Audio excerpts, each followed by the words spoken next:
डोंबिवलीच्या कंपनीमधील स्फोटानंतर पुन्हा एकदा निवासी भागातून धोकादायक कंपन्यांच्या स्थलांतराचा मुद्दा चर्चेत आलाय।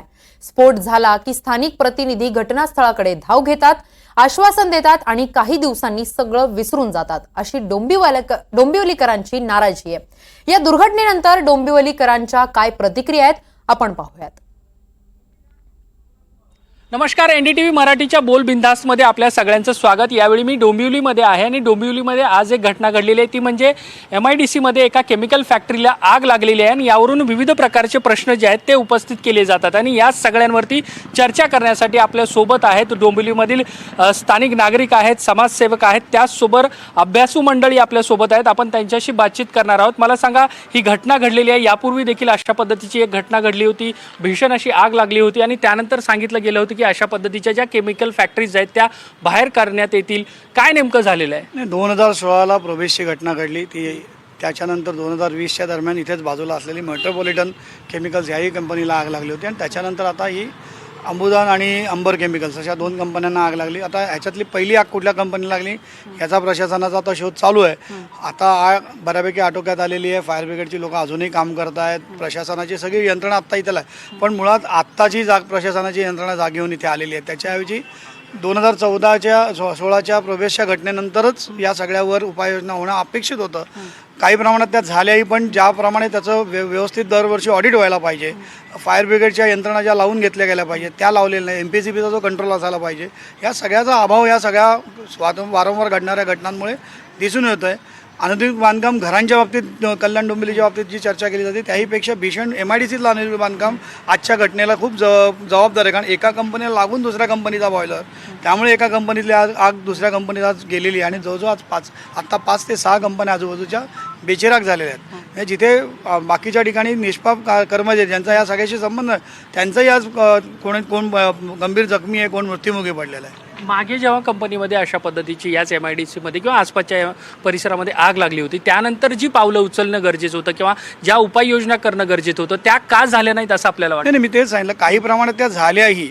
कसं असतं बघा, आता परवाच घाटकोपरला होर्डिंग पडलं, आता होर्डिंगच्या सगळ्या ऑडिट चालू झाले। आज ऑडिट होतील, त्याच्यावरून काही लोकांना नोटिसेस जातील, काही रिप्लेस होतील, काही रिपेअर होतील, पण 5 वर्षांनंतर काय, ह्याचं दरवर्षी 2 वर्षांनी ऑडिट जे व्हायला पाहिजे त्या प्रकारचे ऑडिट, जसं मी म्हटलं प्रोबेसची घटना झाल्यानंतर काही प्रमाणात उपाययोजना केल्या गेल्या, काही निर्बंध कंपन्यांवर आणले गेले, पण ते कालांतराने पुसले गेले। त्याच्यानंतर पुन्हा त्याचं ऑडिट MIDCने काही केलं नाही आणि म्हणून ही MIDCमध्ये अशा वारंवार घटना घडत आहेत। तुमचं काय म्हणणं आहे? कारण मागे स्फोट झाला, आज देखील स्फोट झाला, आग लागली, त्यामुळे आसपासच्या परिसरात देखील प्रचंड नुकसान झालेलं आहे। रहिवाशी इमारती असतील किंवा कंपनीज असतील, तिथं देखील मोठं नुकसान झालेलं पाहायला मिळालं। गेल्या 5 वर्षात 2 अशा मोठ्या दुर्घटना घडलेल्या आहेत आणि दोन्ही दुर्घटनेत आजूबाजू राहणारे निर्दोष रहिवासी, त्यांचा काही दोष नसताना त्यांच्या घरात भरपूर नुकसान झालं आहे। आजही लोकांच्या घरात काचा फुटल्या आहेत, लोकांचे सिलिंग पडलेत, कोणी जखमी पण झालं आहे, कोणी गंभीर प्रकारे जखमी झालं आहे काचा लागल्यामुळे। तर हे सगळं प्रशासनाने कुठेतरी थांबवायला पाहिजे की एवढ्या मोठ्या जर भीषण केमिकल कंपन्या इथे आहेत, त्यांच्या आजूबाजूला रहिवासी कसे कॉलन्या उभे राहतात, इमारतीला परवानगी कशी मिळते, शेवटी निर्दोष नागरिक त्याचा भोग बनला जातो, त्यांना कोण मुआवजा देईल, त्यांचा कोण विचार करणार?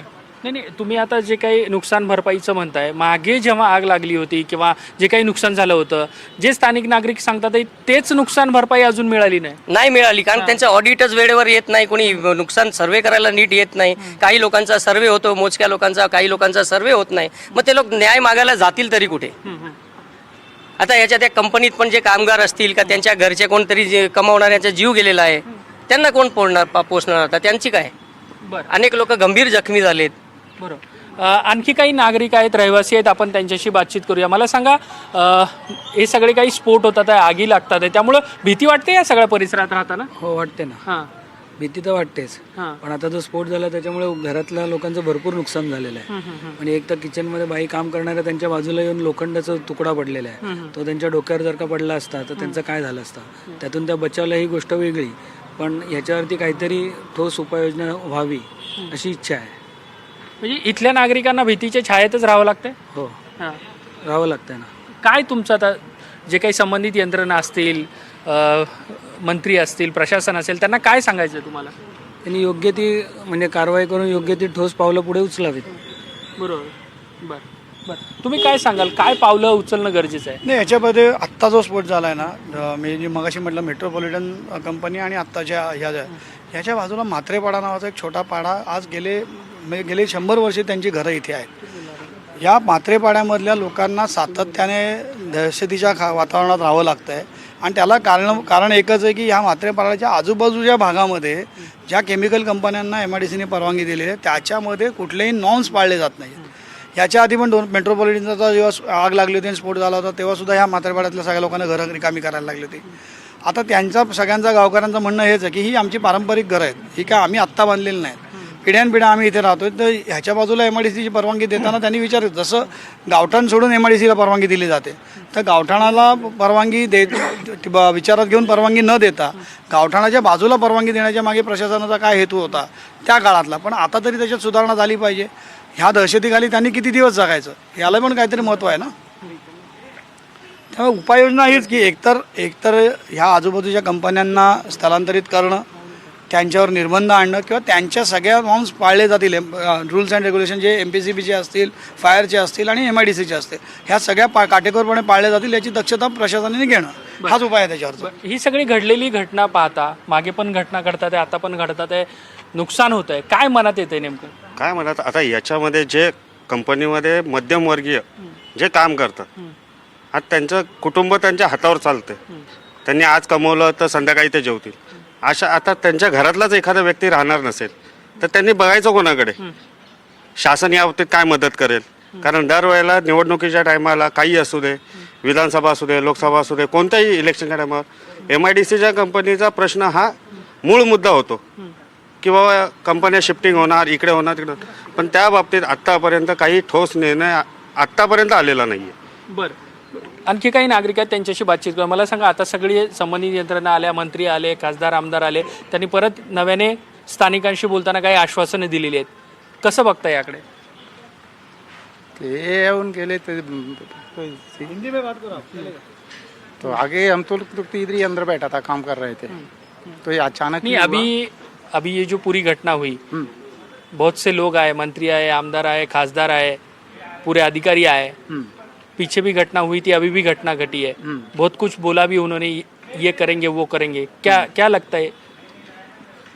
अभी इसमें प्रशासन को कुछ तो ये करना, ठोस कदम उठाना चाहिए, वो हिसाब से क्या करना कदम उठाना चाहिए, क्या लगता है? इधर लोगों के सुरक्षा के लिए कुछ तो कदम उठाना चाहिए ना. अच्छा, सुरक्षा के लिए कदम उठाने, डर लगता है ऐसे माहौल में रहने के लिए? अभी तो डर तो लगता ही है, इतना अचानक होएगा तो किसको भी तो डर तो लगेगा ना. अचानक ऐसा रहेगा तो किसको भी तो डर लगेगा. बरोबर. तुम्ही काय सांगाल, ही सगळी जी काही घटना घडलेली आहे आणि काय नेमकं मनात येतं, काय झालं पाहिजे, शासन प्रशासनाने काय पावलं उचलली पाहिजेत? कारण अशा पद्धतीच्या भीषण घटना ज्या आहेत त्या घडतात आहे. आसपासच्या परिसरात जे रहिवासी आहेत त्यांच्यामध्ये भीतीचं वातावरण आहे, नुकसान होतं आहे, सतत 2-3 वर्षांनी अशा या घटना घडतात आहे. हे माझ्या मते हे दुसऱ्यांदा झालेलं आहे आणि खूप त्रास होत आहे स्थानिक लोकांनाही, इथल्या ह्यांना बिझनेसवाल्यांनाही होत आहे, केमिकलमुळे खूप त्रास होतो. ओके, मग काय तुम्हाला सगळ्यांना सांगायचं आहे, शासन प्रशासन सगळ्या यंत्रणा? शासनाने याच्याकडे लक्ष द्यायला पाहिजे, कारण की प्रत्येकाचा जीव हा खूप महत्त्वाचा आहे. बरोबर, शासन याच्याकडे लक्ष देत नाही आहे, शासनाने लक्ष द्यायला पाहिजे. नक्की शासन प्रशासनाने या सगळ्याकडे लक्ष दिलं पाहिजे. प्रत्येकाचा जीव महत्त्वाचा आहे. सातत्याने अशा पद्धतीच्या घटना होतात आणि या सगळ्या घटनांना आळा बसण्यासाठी योग्य त्या उपाययोजना ज्या आहेत त्या सगळ्याच पातळीवरून व्हाव्या अशा पद्धतीची अपेक्षा व्यक्त करताना हे स्थानिक डोंबिवलीकर पाहायला मिळतात आहे. व्हिडिओ जर्नलिस्ट संतोष पानवलकरसह मी देवेंद्र कोलटकर, NDTV मराठी, डोंबिवली.